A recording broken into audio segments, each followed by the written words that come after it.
What's up, YouTube? YouTube? Hello, Clark. Today we are starting our video essay, and this is Daisy, this is Chloe, and this is Samantha. Hello.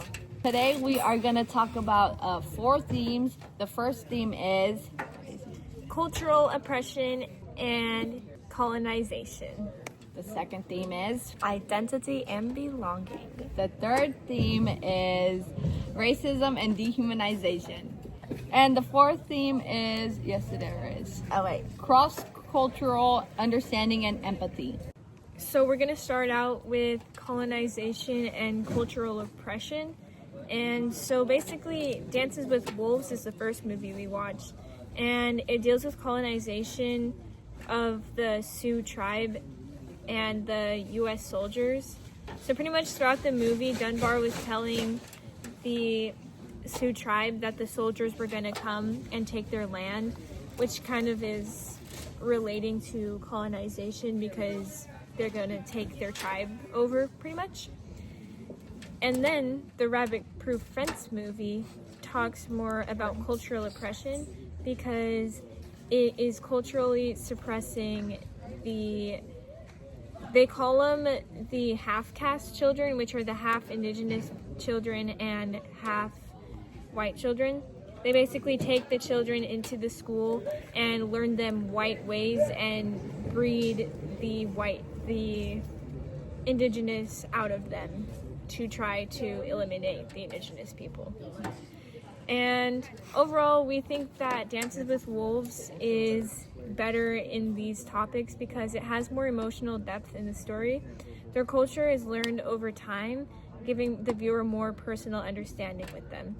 When the culture is taken from them, they're forced to be colonized, and it adds more emotional depth to the story.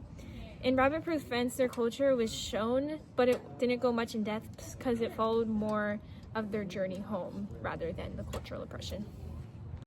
The second theme is identity and belonging. And in Dances with Wolves, the first movie that we watched, Dunbar turns away from his white Union soldier life and he becomes close with the Sioux tribe, and then soon, along the line, becomes with the natives. And Dunbar helps the Sioux tribe to win the war against the soldiers and keeping their land, and symbolizing that he values the tribe life more than his white military life because the whites were very rude.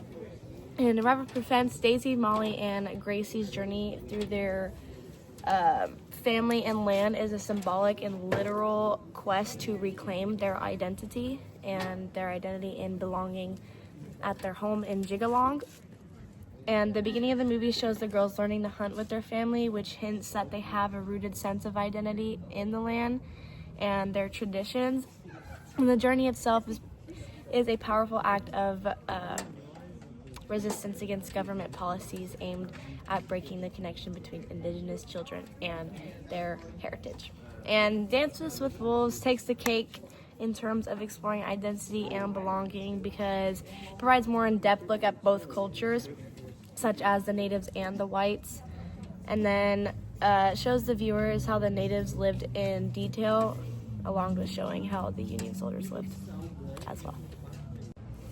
Okay, so my theme was racism and dehumanization. So in Dances with Wolves, we see that the Native Americans were called bloodthirsty savages. We also see that the white soldiers try to take their land and remove them from where they lived. We see that the native people are treated as unintelligent or violent instead of real people. We also are shown that Lieutenant Dunbar, when he becomes friends with the Native Americans, he is called a traitor. So showing that the military only cared about the land and not the actual people. And then we see in Rabbit Proof Fence that racism is targeted at the children. They're taken away from their families and put into camps and are slaves, kind of. And the government also talks about how children are treated as objects and want to breed out the indigenous race out of them. They're treated like property and transported in trucks like animals.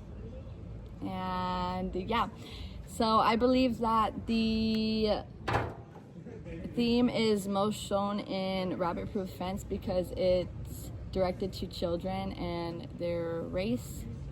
And yeah. Yes. Anthony and understanding. Our final theme is empathy and cross-cultural understanding. And Dances with Wolves does this through Dunbar and his relationship with the Sioux tribe. Basically, they learn each other's way of life. The Native Americans kind of learn why Dunbar's there and kind of his ways, and Dunbar does the same for them. He even becomes part of their tribe and learns the ways of the Native Americans. And so basically they just appreciate each other a lot, and they build a friendship throughout the movie. Unlike the other people that were in the U.S. Army, Dunbar is able to show peace and understanding rather than racism and aggression like the other soldiers. Okay, and oh frick, I'm sorry, restart. So in Rabbit Proof Fence, we see that after Molly, Daisy, and Gracie escape their camp in Moore River, I think it's called, they are on a far journey home, and we see that Molly is the leader, you would say, kind of, on the dangerous journey home, proving that strength of family and cultural bonds is very important. We also see that when Gracie gets taken from, is it Gracie? It was Gracie, right? Yeah. Gracie gets taken, that the girls feel really bad, and yep, that's how we see that. Yep. Boom! Boom! Again, Clark. Dances with Wolves takes the cake on this theme Yep. with empathy and cross-cultural. Because we see that Dunbar Understanding. literally, Is is very the freaking understanding. goat. Dunbar is the GOAT, and he is like willing to Yeah. learn more and live the like- life of a different culture and understand how they act and why they act that way. And the white Union soldiers don't. But Dunbar is the real true hero. So beautiful. And He's so beautiful. And Kicking Bird is also really understanding Yes. because he allows Dunbar to show him his ways, and they show. And they gain trust and He empathy even for one changes another. his name to Dances with Wolves. That's the end of our video, guys. Hope you liked it. Found it. Not again. See ya!